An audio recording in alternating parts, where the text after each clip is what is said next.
El pie diabético. Es conocido que la diabetes mal tratada y mal compensada entraña una serie de complicaciones a nivel del pie, secundaria a alteraciones por afectación vascular, ya sea micro o macroangiopatías, lesiones neurálgicas como neuropatías, ya sea motora, sensitiva y autónoma, y en caso de ulceración fácilmente colonizable con componentes importantes de una infección.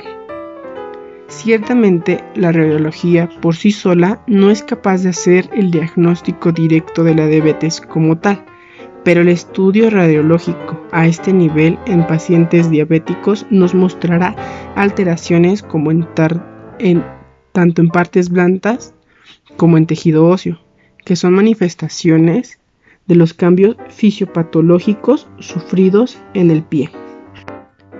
Las alteraciones de las partes blandas es un estudio fundamental ante la existencia de una herida o ulceración. Debemos de tener en cuenta los siguientes aspectos radiológicos. 1. La aparición de un cuerpo extraño. 2. La existencia de gas en el espacio tisular. 3. El aumento de partes blandas secundario a edema. 4. El contraste con aire de la úlcera. Y 5. Calcificaciones arteriales. En caso de los cuerpos extraños, se debe de realizar un control radiológico para contrastar la existencia o no de un cuerpo extraño, que se manifestará siempre que sea radiopaco y que afectará el restablecimiento y cicatrización de dicha lesión.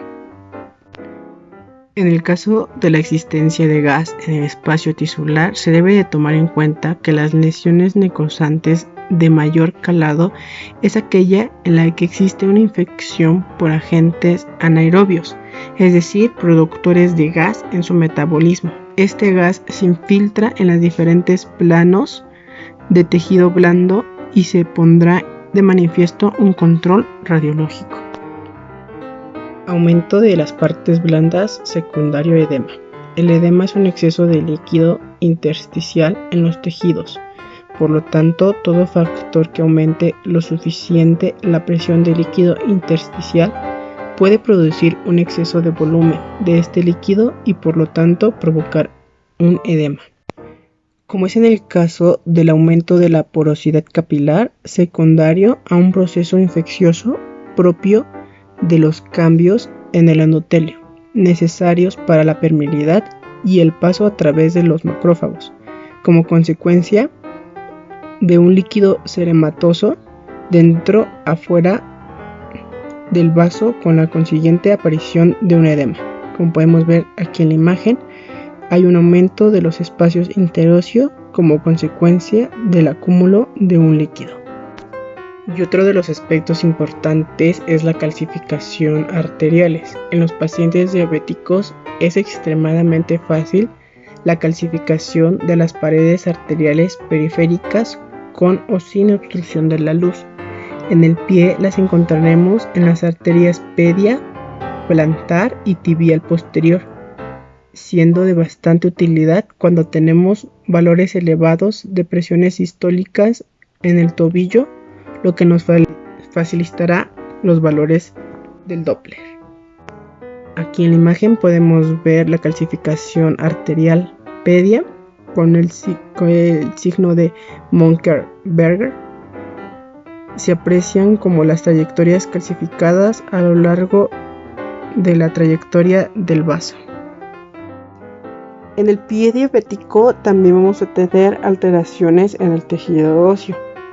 Esto se da por las modificaciones que puede aparecer en este tipo de tejido. También son manifestadas en la radiografía convencional, en la cual nos vamos a enfocar en 3 aspectos importantes: la infección ósea, la osteopatía diabética y la neuroartropatía. En caso de una infección ósea, la infección ósea del hueso en el pie diabético generalmente es por consanguinidad, es decir, diseminación desde tejidos blandos adyacentes. Debemos de diferenciar el término de osteoetitis referido a la afectación solo del hueso cortical y se da en cualquier exposición de hueso al exterior, de la osteomielitis, que engloba la afección infecciosa de la médula ósea. Se puede observar cambios en la estructura ósea de desmineralización que aparecen una vez transcurrido aproximadamente 10 días desde la invasión y proliferación de gérmenes. En el caso de la osteopatía diabética, en caso de un paciente diabético, se ha demostrado que si existe neuropatía, existe aumento del flujo vascular y apertura arteriovenoso, lo cual produce un aumento de la reabsorción ósea, es decir, aumento de la actividad osteoclástica sin incremento de la actividad osteoblástica. En caso de la neuroartropatía diabética, es una etiología de esta afectación bien definida por las alteraciones que se producen a nivel sensitivo, motor y autónomo, con las siguientes alteraciones clínicas que se pueden observar en el desarrollo de una neuropatía y su siguiente correlación radiológica. Como podemos ver en la siguiente tabla, vamos a separarlo en alteración neurológica y manifestaciones clínicas.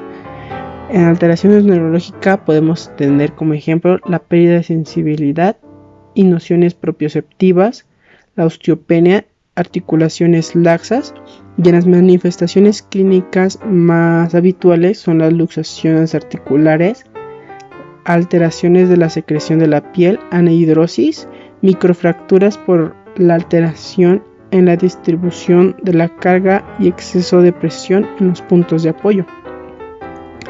Esas alteraciones nos configuran un pie con las siguientes características: hundimiento de la bóveda palmar, convexidad medial, acortamiento del eje anteroposterior del pie, ensanchamiento transversal del pie, pie en mecedora con prominencia de la parte media del pie, prominencias en otras zonas de consideración ósea. Por otra parte, tenemos la fase de la neuroartropatía diabética según Edge, que se los divide por etapas, de la etapa 0 a la etapa 3, donde en cada una de esas etapas vamos a ver datos radiológicos, empezando con la etapa 0, en donde los datos radiológicos son negativos, mientras que en la etapa 1 hay una desmineralización, fragmentación de la pérdida articular y subluxación. En la etapa 2, formación de una callosidad y una coalescencia de los fragmentos de la fractura. Mientras que en una etapa 3 tenemos una fractura cicatrizada, esclerosis de los fragmentos de la fractura.